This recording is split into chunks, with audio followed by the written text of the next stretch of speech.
So now we're getting into the space. We just went through our version of population health, and really was exciting about the case studies and solutions, and I thought the balance of the three speakers was just terrific about what academia is doing, what it could do, how to interface with the university and the state, and the allocations of funds. I'm sure there are other stories behind what we heard, but you can catch up on that in your open discussion. This one's more about personal health, and as I said, to me, personal health is about all of us as persons, patients, and consumers, not just as patients, because often you hear about personal care dealing with you as a patient, but now we have to deal with what you're wanting to do. And it's really important to know that millennials don't like any of those three words. They want to be considered as individuals. So when you relate to millennials, you have to talk to them as individuals if they want to be heard. Okay, so when we go through this one, this is a different picture, but let's just look at some key points. And some of this is already done, but we'll reinforce it. Rural adults are more likely than their urban counterparts, and we saw that to be overweight, be physically inactive, have poor access to healthy foods, smoke, alcohol, and other abuses. They also have a higher rate of chronic obstructive pulmonary disease, and that also you'd put asthma in that category and the like. Higher death rates for ischemic heart disease. For the clinicians in the audience, Medicare patients with acute myocardial infarction who were treated in rural hospitals were less likely than those treated in urban hospitals to receive recommended treatment. This is pretty important, and this is real Charles Sorenson can address because he's into physician health leadership. Is only about 10% of our physician practices in rural America, despite the fact that nearly 1/4 of the population lives here. And even more so, that was just brought up on the telehealth issue.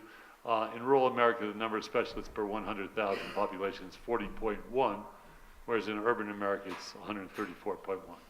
Rural residents, as we've already noted, have greater transportation difficulties, getting from a hospital in rural Colorado to Grand Junction's 1 hour, to Denver it's 5 hours, and in this state, we already heard about the problem of traveling from A to B to C.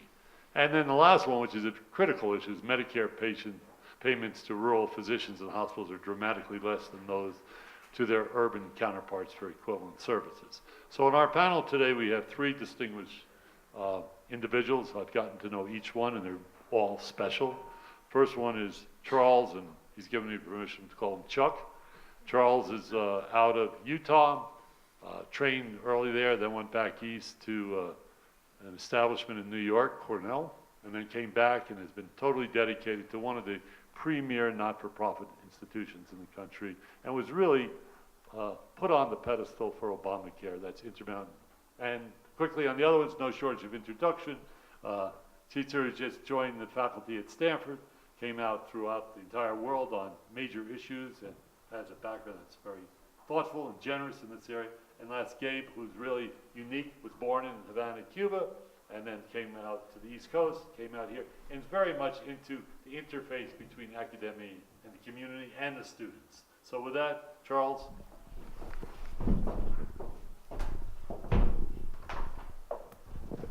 Well, thank you, Phil. It's truly a privilege for me to be here. Thank you for the invitation. I've already learned a lot from those of you who've spoken, and look forward to continuing to learn from the remaining presentations today. As we start here, if I could just take one moment to express sincere thanks to two dear friends of mine. That's Spence and Cleone Eccles and their family, whose generosity has made this conference possible.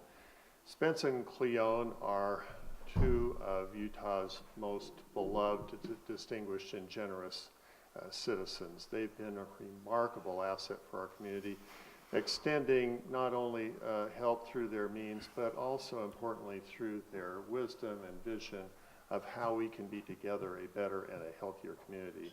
Among Spence's many responsibilities, business responsibilities, he's found time to serve as a voluntary member of our Intermountain Healthcare Board for over 30 years, and I have a great personal debt to him, and so do all of us in Utah. So to Hope and Randy, who represent the family here today, thank you so much. Well, a little bit about Intermountain Healthcare. Intermountain Healthcare is an integrated healthcare delivery system based in Salt Lake City, Utah. We have 22 hospitals, most of them in Utah, one in southern Idaho.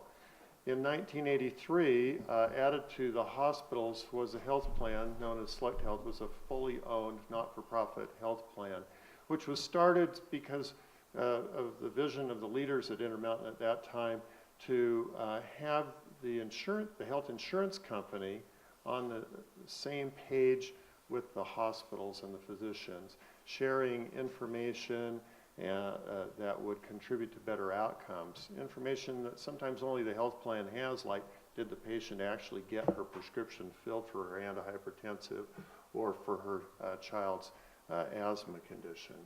And then in 1994, we began the Intermountain Medical Group, and that's where I really got involved beyond my role as a clinician at Intermountain Healthcare with Intermountain, because we felt at that time that there was not good alignment between what we as physicians were doing and what the hospitals and the health plan were doing, and if we could align around what was best for our patients, that would be better. The medical group has grown to 1,500 physicians, and we've made a lot of progress toward that alignment. Intermountain is not like Kaiser Permanente, and we also work with over 2,000 physicians who aren't employed, who care for patients in our hospitals, and we work with other commercial insurers and, of course, government programs as well.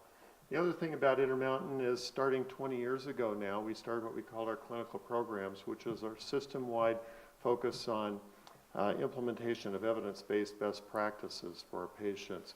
And we were able to prove what we had hoped at the first in 1997, that when you consistently apply evidence-based best practices and do everything that's necessary for best outcomes and eliminate those things that don't contribute to best outcomes, that add only cost or risk to the patients, you get better health outcomes for a population at lower overall cost. And we've been very pleased with that. Intermountain Healthcare started with a mission statement in 1975 of excellence in the provision of healthcare services to the people of our communities, and doing so at an affordable cost. And that was very motivational to me as a young surgeon when I came to Intermountain in 1982. But as our clinical programs started focusing more and more on having healthcare be centered around the patient rather than around the healthcare system or the doctor, and we started understanding our responsibility to help patients make informed decisions about diagnostic and therapeutic options. We realized that we really need to put the patient at the focus, and we'd been doing that for about 10 years, when about 5 years ago, one morning when I can't sleep very well, I'm lying there thinking about things, and I'm thinking about our mission statement, which is excellence in the provision of healthcare services. And I thought, I wonder how many people are lying awake right now at 4:30 in the morning saying, oh, well, I hope this is the day I get great care for a ruptured aortic aneurysm. Or I hope this is the day that if I have a stroke, I'll get prompt treatment at that. We don't think that. We think, I hope this is the day that I and the people I love have good health. And that was kind of the genesis of changing our mission statement. And I thought we ought to change it to helping people live the healthiest lives possible. And it was interesting, as I socialized that with senior people at Intermountain, I got a fair bit of pushback that I didn't expect from some people who said, don't mess with a mission statement that's been good for 39 years. But our board, including Mr. Eccles, was very supportive. And the people in our caregivers, our 38,000 caregivers at Intermountain, supported that too. And that's been our mission and our direction since then. So providing the right care at the right time and the right place for the people we serve. An example of how to do that and to focus around doing the right things, not just doing more things, is in cardiac services, where 4 years ago our cardiologists looked at the 4 procedures they do most commonly, and they looked at the national evidence and decided that they themselves, not the insurance company, but would institute a checklist that they wouldn't do any of these 4 procedures unless they met specific indications. As a result, our outcomes, clinical outcomes, remain excellent as we track them over the next 2 years. but we reduced by $15 million just in our Salt Lake City hospitals alone the number of those tests. Better outcomes for our patients at lower cost. Another example that I love is mental health integration in primary care clinical practices. We've artificially separated mental health and physical health in the United States, and they're a continuum. So let me just give you a little vignette. So you're a doctor and you're seeing patients, and I'm a surgeon coming in to follow up on, a patient comes in for follow-up on surgery she had a few months ago, and I go in to see her. Hi, how are you doing today? And she said, I don't know. And I said, well, what seems to be the problem? I don't know. Do you feel bad? Yeah, I feel bad. Where do you feel bad? Oh, all over. Are you having pain? Yes. Where? Everywhere. And, you know, I'm kind of interested in, is this little port where we did this surgery healing up well? And I just realized that we're sinking. And by the way, I've got a whole bunch of patients out there. So the traditional response for doctors is what? Well, let's talk more. No. The traditional response is, well, let's do a scan, maybe an x-ray, let's do some blood work, and let's do an EKG, maybe we'll find something.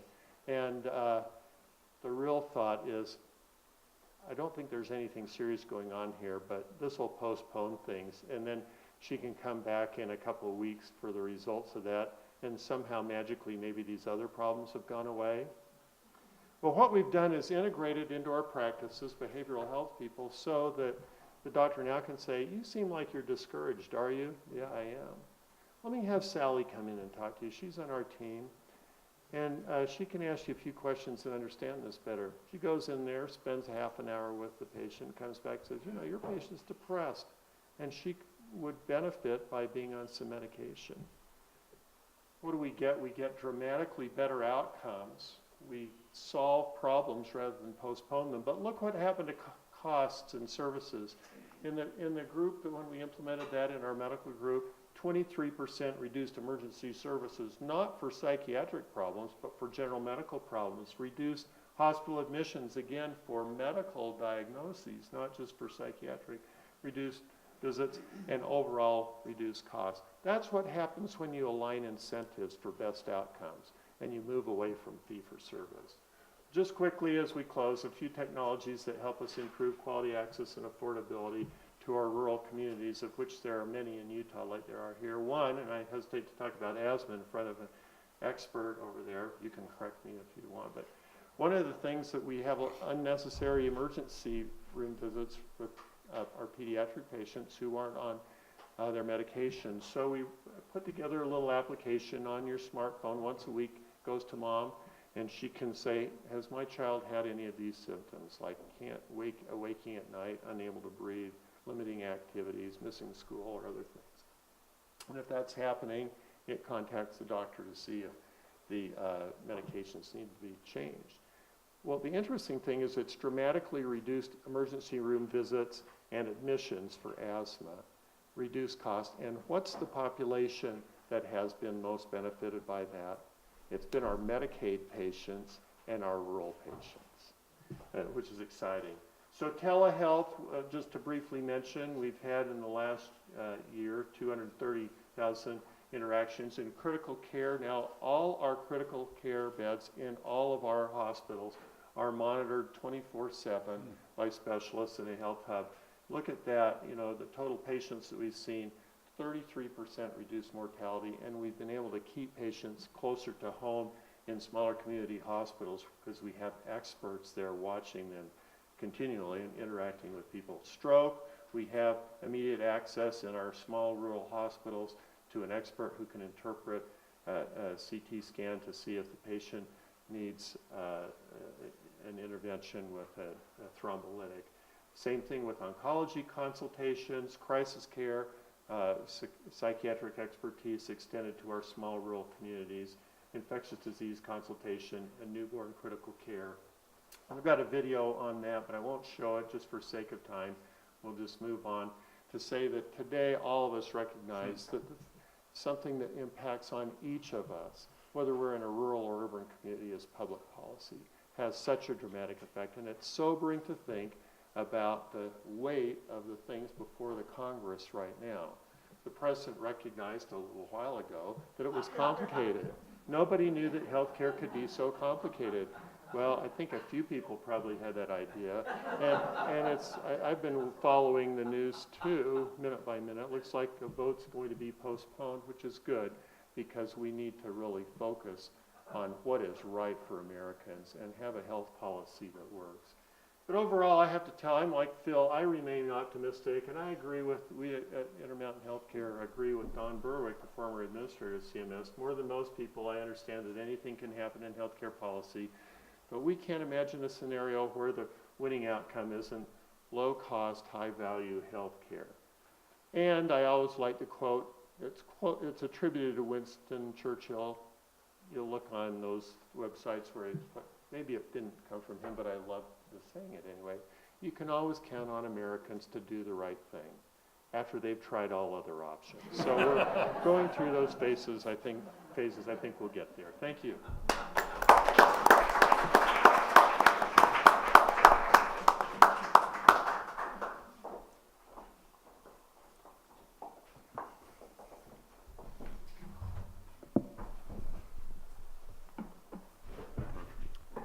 Good morning. It's a pleasure to be here, or I should say close to good afternoon, and I thank Phil and the sponsors for inviting me.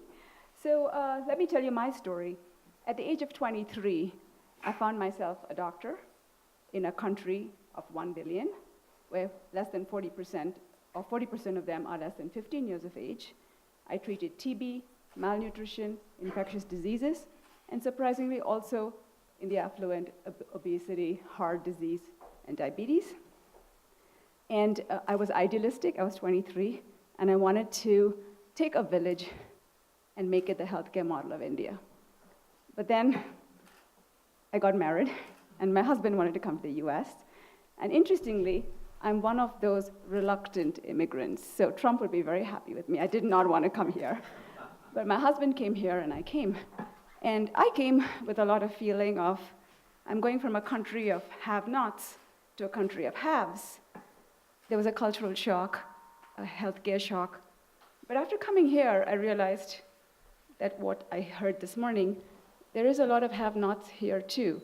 You have the resources, but it doesn't necessarily go to the right people. And I'm here to give you a little bit of hope, how we can use innovation, how we can use collaboration to go forward and empower the patients we serve.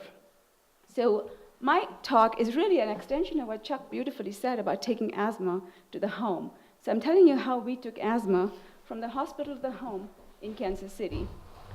This is to show you some of the cultural aspects of what you see here in the rural West.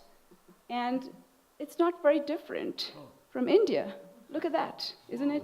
We respect the bison. That's Aishwarya Rai, who's got a tulip in Holland named after her. And we live in the same kind of huts, and look at the masks we use. That dance is called Kathakali. The point is, it's a global world. Are we the rugged Westerner? Are we the slumdog millionaire? Or are we all of this and more? I would say we are all of this and more. We are global. Healthcare is global. The problems are global. The solutions are global. And the hope is global. So I wear more than one hat. I'm a clinician. I'm a researcher. I'm a relentless champion of my patients locally, but also globally. And coming from the land of Oz, I come from Kansas. I was in Kansas for 17 years. I like to take you over the rainbow with what we did with asthma. So we found, so this is a patient you can identify with, maybe your child, maybe your family friend, a gradual increasing acute care visits for asthma. And we said, this is not right. We've got to do something about it. Let's attack the problem. So we looked at what solutions can we come up. One, patients that are being hospitalized, we had what we call a frequent flyer tracker that we would use. Find who they were, create a risk stratification prediction model. What were the factors that made them come back over and over again? And use this model to design interventions to move the focus of asthma care from the hospital to the home. You have to empower the patient to take care of their own health. So we use this risk stratification model. I'm not going into details, just to show you that it was pretty scientific. We used the data, came up with a model. and then designed interventions. The interventions were both in the hospital, how do we address this issue, and at home and in the clinic.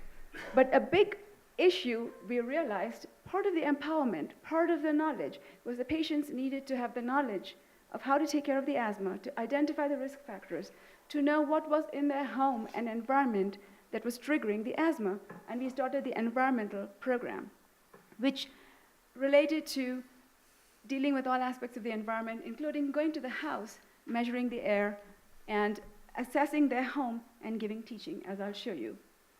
So the guidelines too are for the same concept. Reducing allergies, allergens improves asthma control, and it needs to be a partnership between the family and the provider. It cannot be a one-way process of prescription. It is an interactive model. There are many allergens, as you know, including our dear friends, the cat and the dog, and a lot of stuff in the house that we don't actually think about. And clearly, this sets up a cycle of environmental health disparities, which affects all aspects of one's life. And what we did was to use the zip codes where most of the asthma resides. And this can be done in any setup, whether it's a rural or it's a urban or it's a global model. And then we mapped it to the environmental issues that were we recognized in those areas.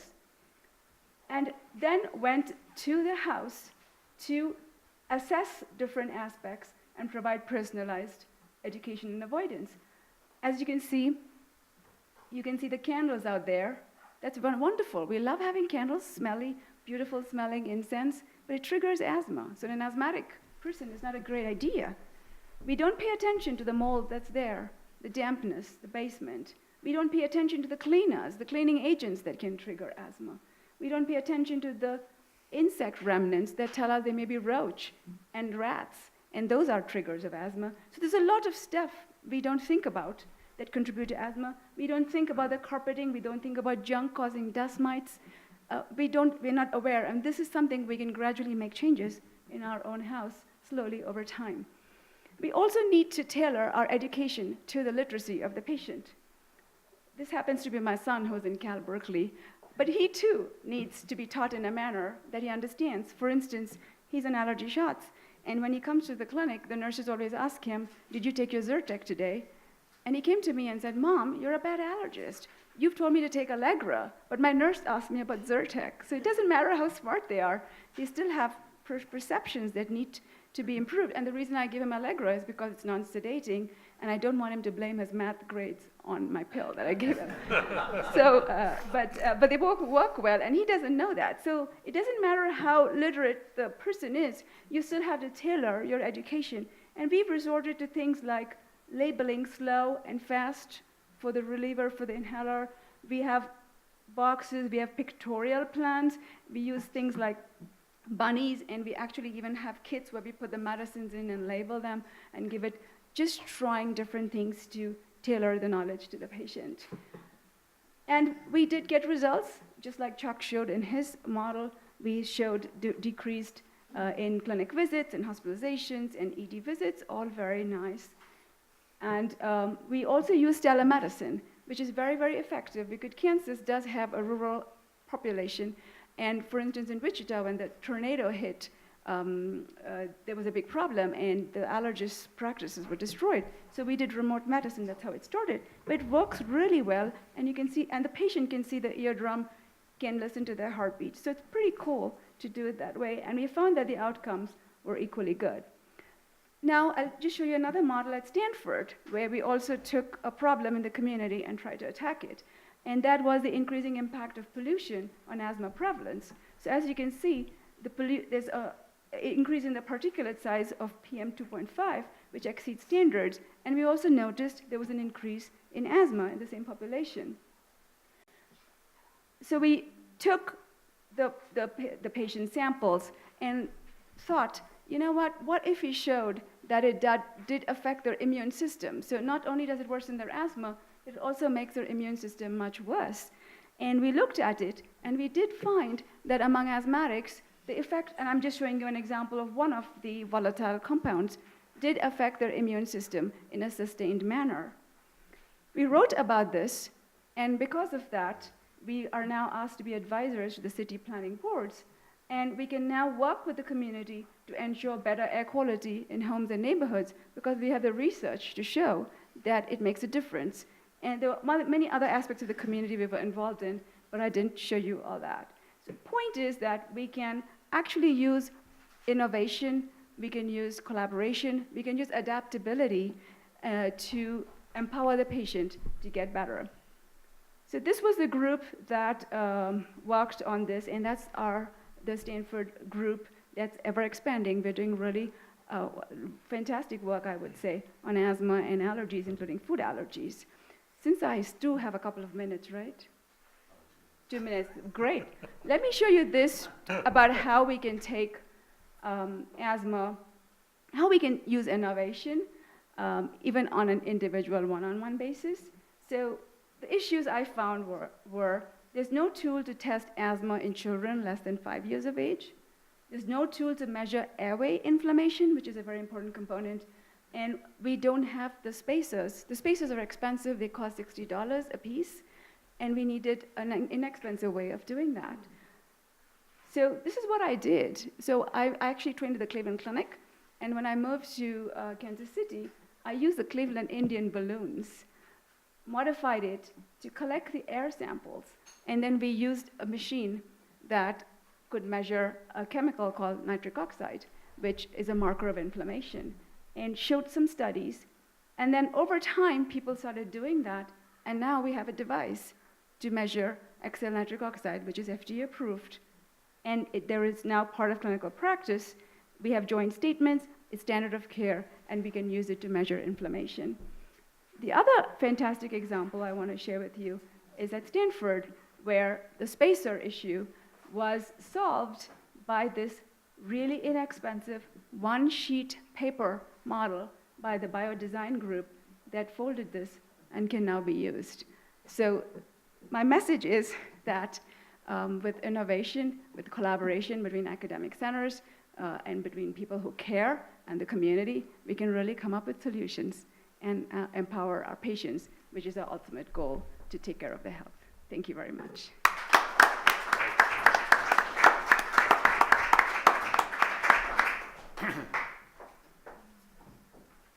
So what I'd like to do is have you just reflect for 10 seconds who touched this before you ate it, because this was sitting right outside during your break. Yes. Who touched it? Who touched it? Who touched it initially?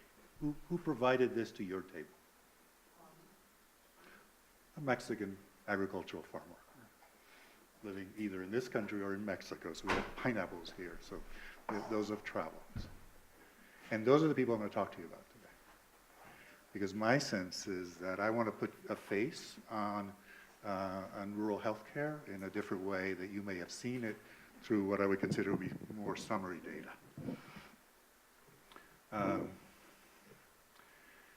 These are my collaborators.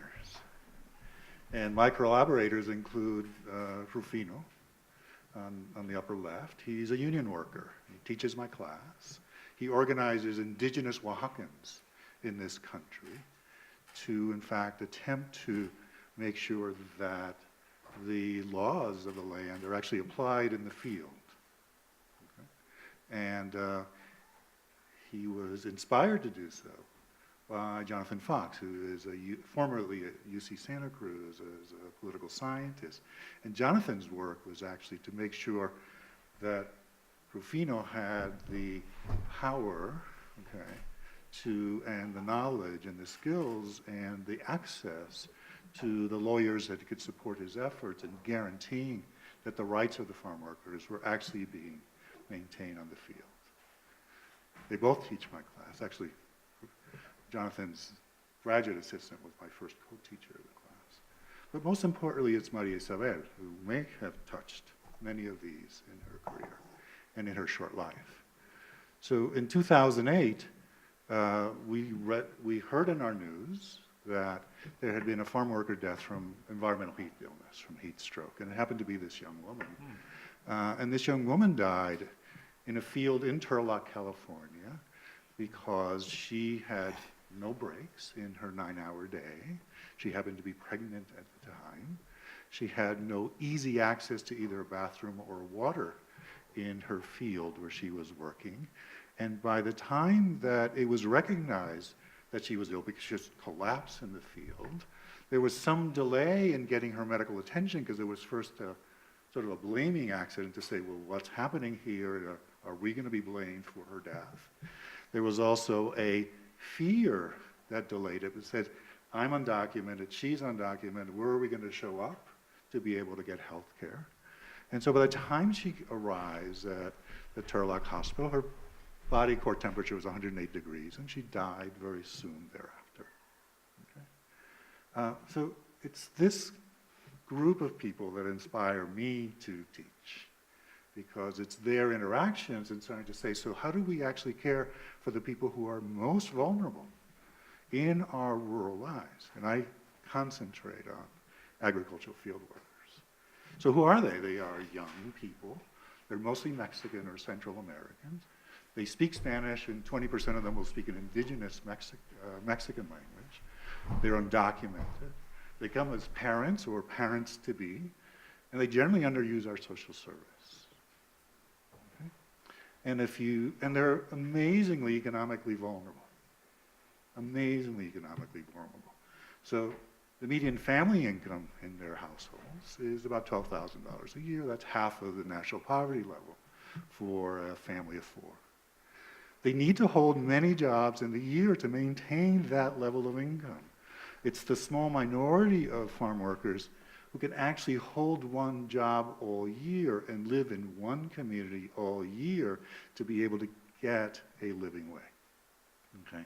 And they tend to do it, as we've heard before, in places where the agricultural products are of high demand and high value. Not likely to occur in Fresno, where you work, or in the Salinas Valley, where I do some work. Okay?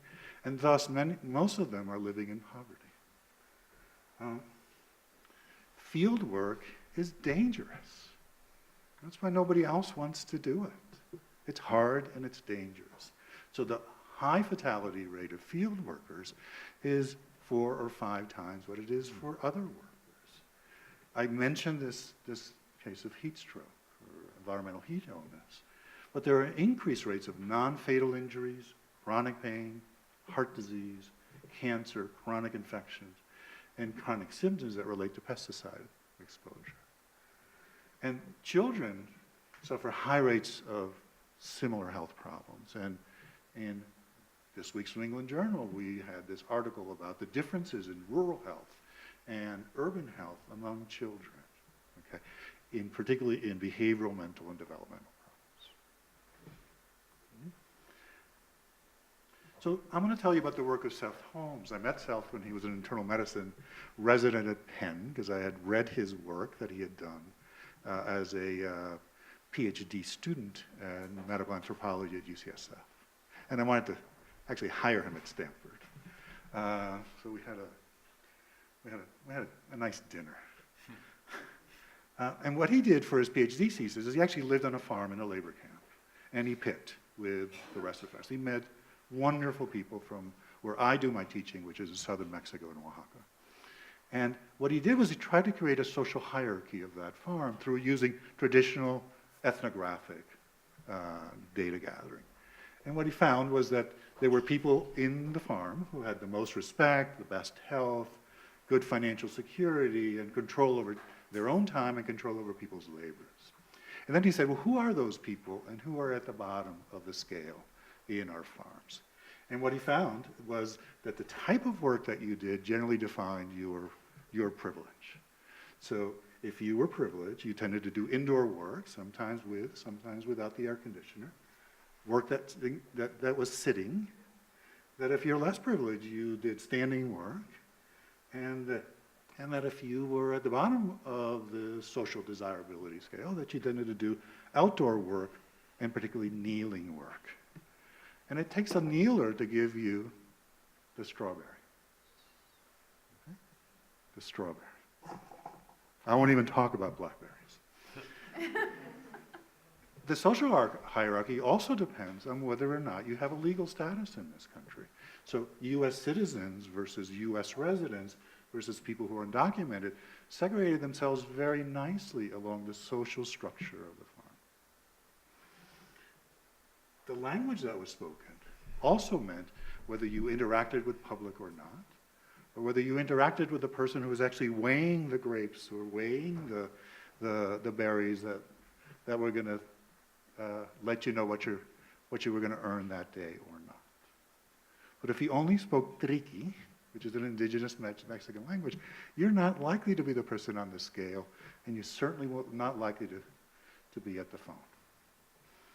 And lastly, the ethnicity. And so he worked in the Tanaka farm in eastern Washington. The Tanaka farm was actually run by Anglo-Americans and Japanese Americans. And then what was interesting about it is how race and ethnicity really told you where your place was on the farm. And even among indigenous Mexicans, there was a difference between whether they were Mixtecos or they were Triquis, because it replicated the social structure from the sending communities from which they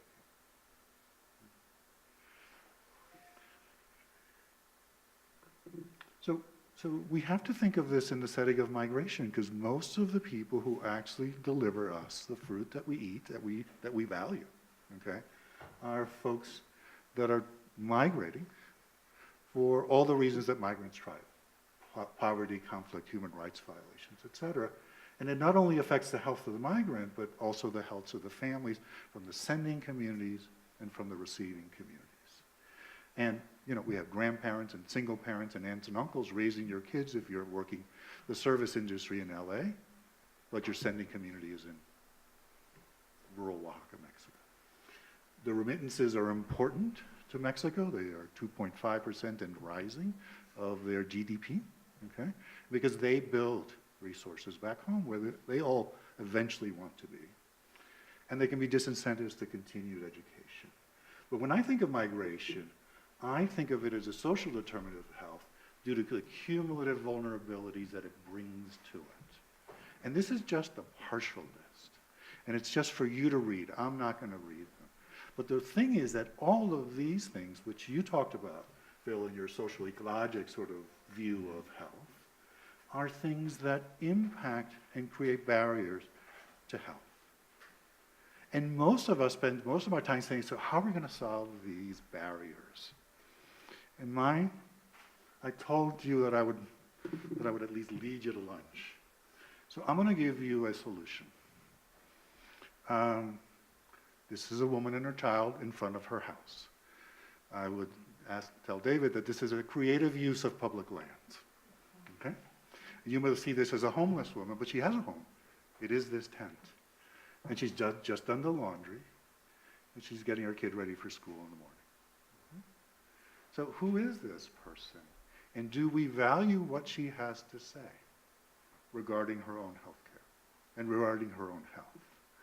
And I think that she has the answer. I think that we can create policies around all these issues, but unless we actually look at the clients and say, so how do we implement these good practices in this community for these folks, that you actually have to make friends with folks like her. And we do in my class. And so we have to reframe our view of migrants. And that's my suggestion to you. The way I see them, I don't see them as someone who's homeless, squatting on public lands.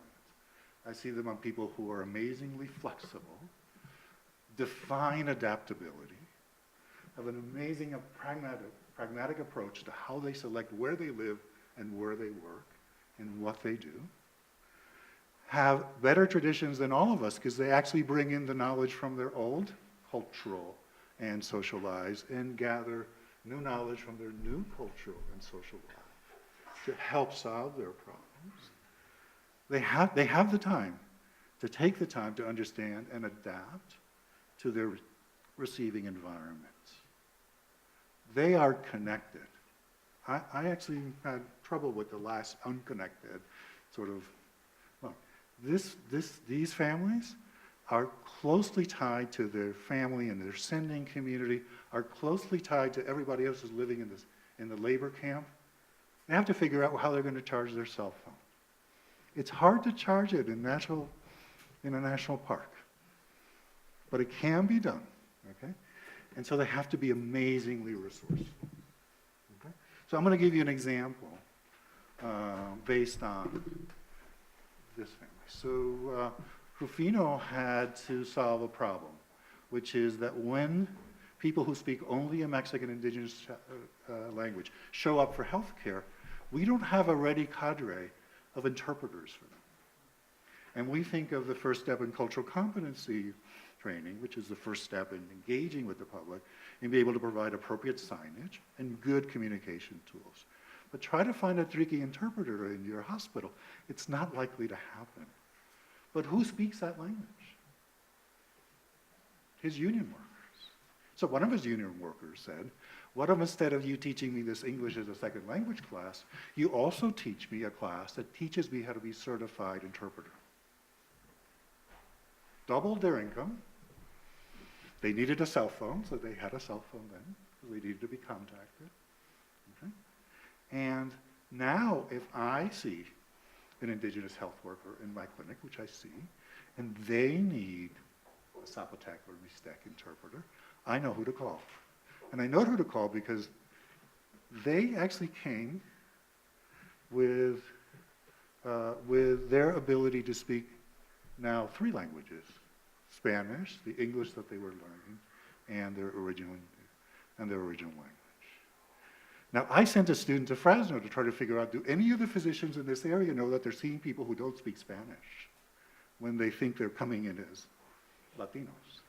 It turned out that only one of the 22 people that 22 emergency room physicians and primary care physicians that Sylvia interviewed actually was aware that there was another language being spoken in her community, but she had no clue what it was.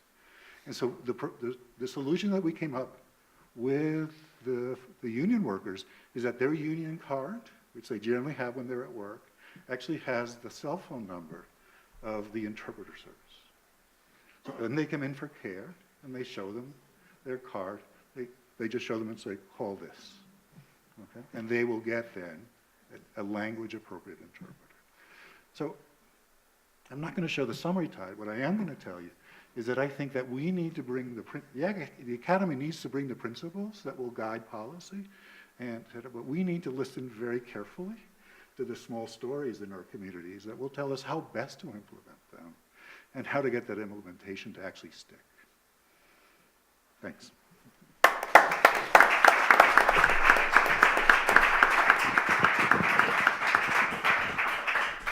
Well, thank you so very much. Truly, from my perspective, it couldn't have gotten any better. Different perspectives, but all on the same track.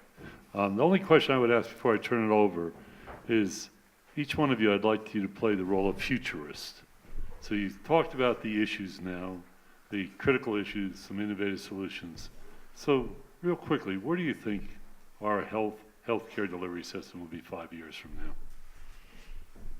3 years from now? I mean, where do you think all this stuff is going towards? Are we on the uphill stroke for something exciting, or we still have all these challenges? Forget the new innovations in technology, new innovations, just how the average rural Western, or whatever it is, or person in the U.S. is receiving their health and healthcare. Chuck? Well, I guess I would speak not just to folks who live in rural communities, but all of us. I think the biggest change that needs to happen in healthcare to make it affordable and to allow us as people in this country to live healthier, more productive lives is to change the incentive system. The fee-for-service incentive system, in my view, is the chief inhibitor of doing the right thing for our populations. I mean, just the examples that I showed. I mean, if we can get upstream and prevent preventable illness, we pay people enormous amounts of money. We pay health systems enormous amount of money to fix bad problems like cancers and vascular disease. And we talked about the sequelae of diabetes, which include kidney failure and vascular disease that require dialysis and amputations. We can get upstream, but we don't reward people for prevention in this country. And if we could as a society, give health systems an amount of money, say your responsibility are the health outcomes for this population, which we can now measure, not perfectly, but so much better than we could 10 or 15 years ago, and say you're held accountable to that, and then people can get engaged in their own health. I think that's where we'll eventually have to get, and I'm actually optimistic that we'll get there. I don't think it'll happen in 5 years. Chicha? I'm a hopeful, optimist person. So I think we will see 3 or more, but strata in healthcare. The first group will be the very knowledgeable, those who have access to cutting edge medicine. There'll be an era of precision medicine, and we will have people engaging in very unique therapies, gene therapies and other therapies that will make them better, stronger, swifter, healthier type of approach. And there will definitely be an explosion of that group. The second group will be a large majority of people who will be requiring basic healthcare. And because of technology, telemedicine, telehealth, e-trackers, and technology, I think they will be better served, including in places like India, where they are using cell phones to reach out to people. And because of innovations that are coming up with cheaper, inexpensive access to care, I think there will be improvement along with education. The third group, I think, will be the group who feel personally empowered to take care of their health, who will engage in more wellness behaviors, so they will start eating right, exercising right, and then there's the rest. So I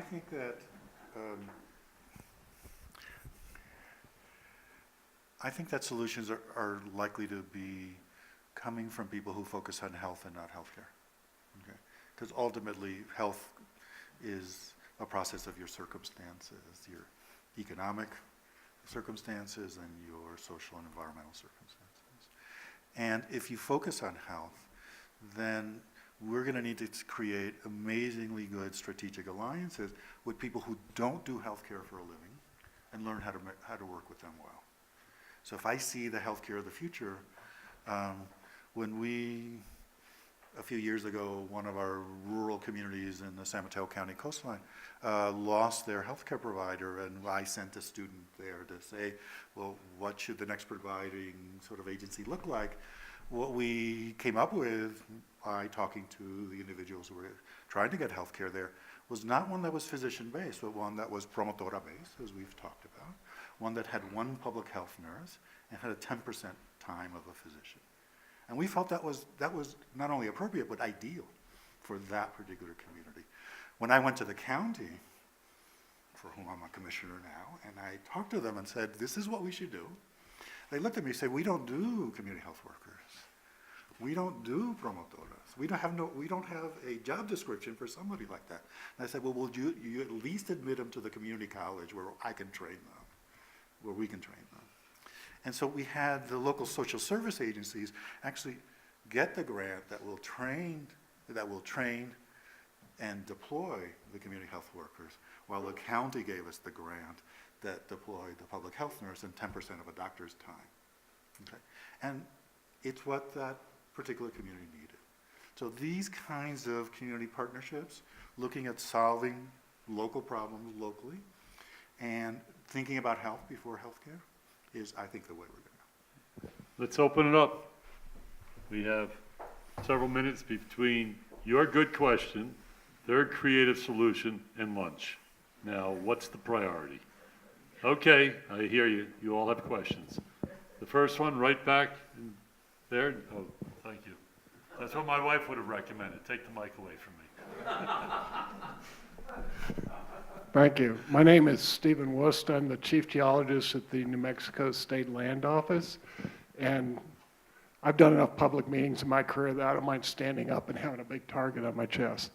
But Dr. Sorenson, you said a couple of magic words, I think, that might provide us with a direction. At the end, you talked about affordable health care. And we all know that the big argument in Congress right now is about insurance. It's not about health care. And you also mentioned Kaiser Permanente, and you talked about how you're organization functions. I'm old enough to have grown up with a local hospital where we were members of the hospital. All the doctors were part of the hospital, but most importantly, the hospital was nonprofit. And is that a good direction, that if we took the profit out of healthcare, first off, and secondly, cut out the middleman when possible, for those who can't have that opportunity, maybe single payer.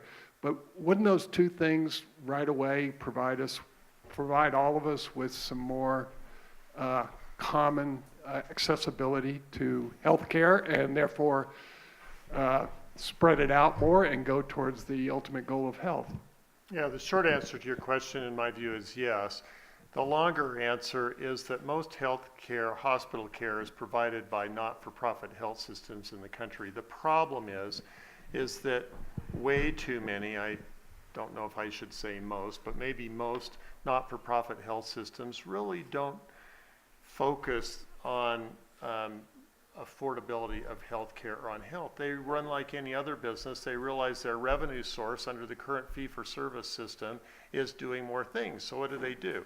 They build more heart centers, more cancer treatment centers, more neonatal intensive care units, rather than doing those things that prevent those things from happening.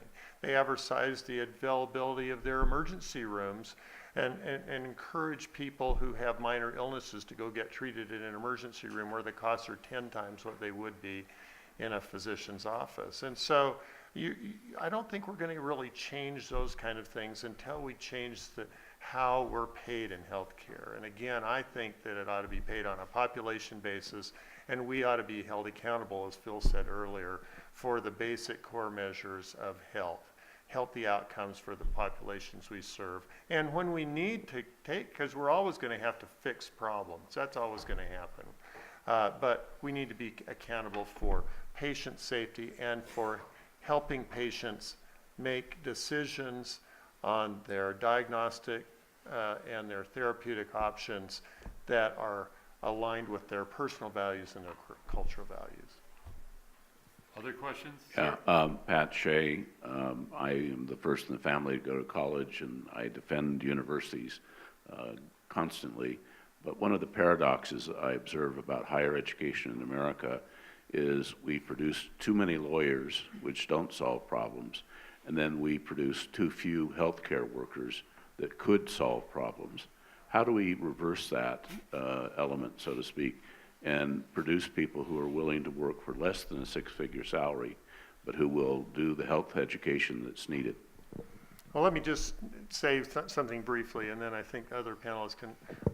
I don't think we have a big physician shortage in the United States. We have a maldistribution of physicians geographically, culturally, and by specialty. And it's actually, if you look at health outcomes in the country, there's an inverse correlation between quality of outcomes and healthcare costs and the population of physicians in this country.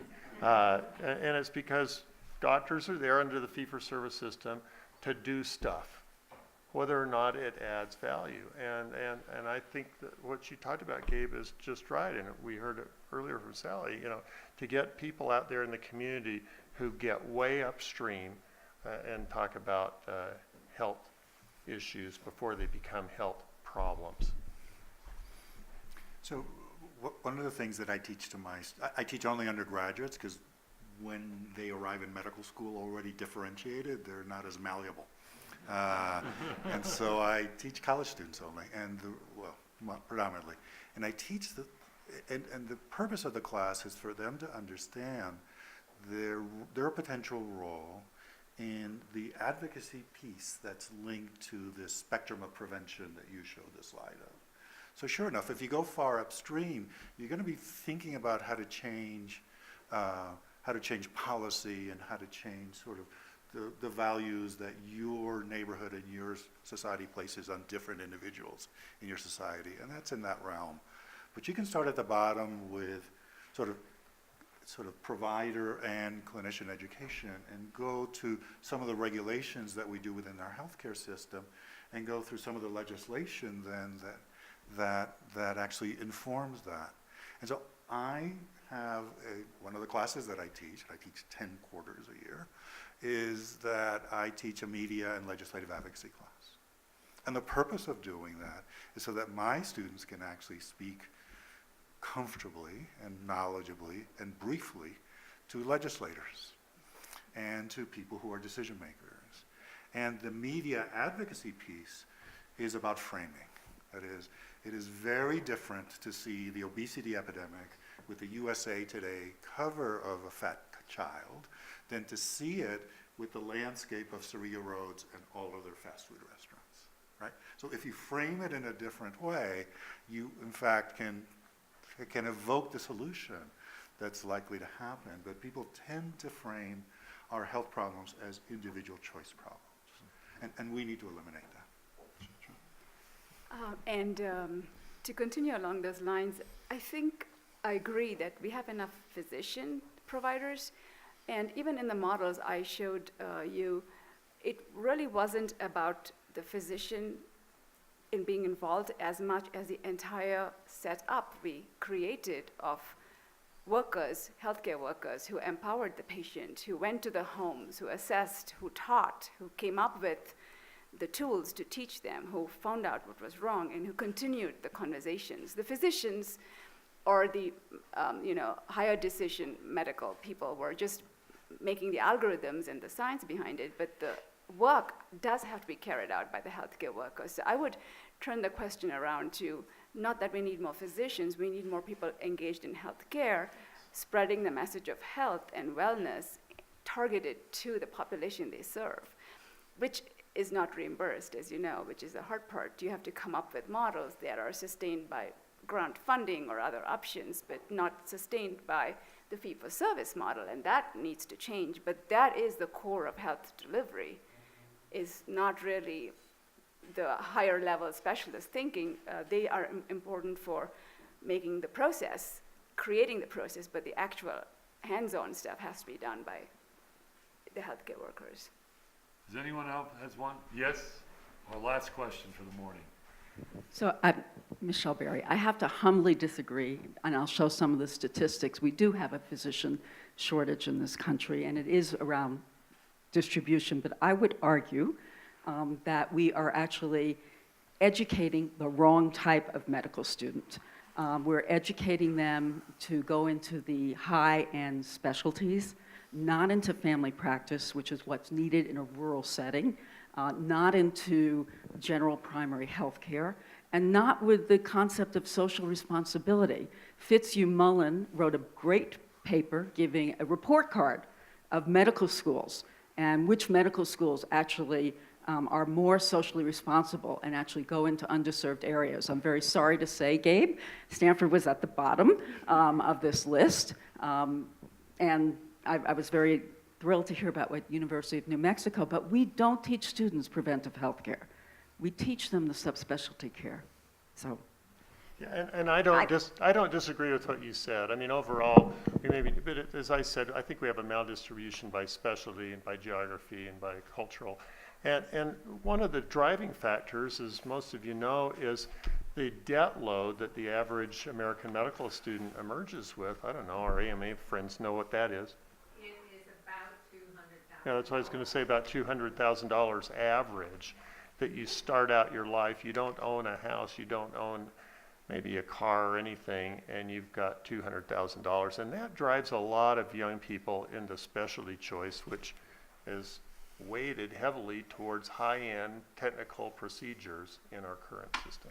So can I comment on that? So one of the issues, I'm going to give a slightly different take on that. Good.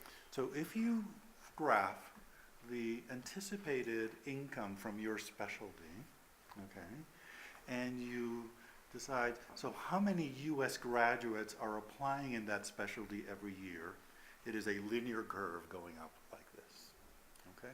And so we set up our healthcare system to reward the highly successful and well-paid specialists. It's an easy policy decision. It's a straightforward policy decision to change that, okay? But if you look at it from the consumer side, and I'm going to look at the medical student as a consumer, he's looking at a playing field that's totally uneven. Totally uneven. And so always they select predominantly by how much of my expected earnings in that. Well, if you thought I disagreed with you, that's because I misspoke, because I agree exactly with what you said. Yeah. Last question from the AMA. I don't mind being a target or a participant. This is wonderful. But I am going to refer to my experience practicing here in New Mexico for 30 years as a cardiologist. And I can tell you that our viewpoint trying to recruit physicians to New Mexico was that we were in the lower paid sort of echelon. Thanks to Senator Bingaman, he said you at least have to be at a certain level in this state. But there is a huge dependence in this state and perhaps in other very rural states for physicians who come on visas that they have received their education in another country. And that what we learned in a practice, the doctors that I recruited to our practice, we spoke 18 different languages.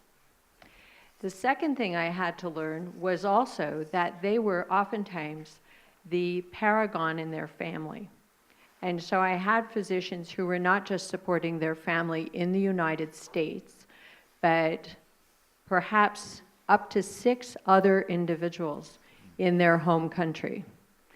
And they were doing this out of a sense of gratitude that their families had given up enormous opportunities, resources, so that they could be educated and could come to the United States. So when we look at what the various determinants are in terms of specialties, I think we also have to look at what they feel very much is an obligation freely accepted to be able to help the people who got them where they are. Well, thank you very much.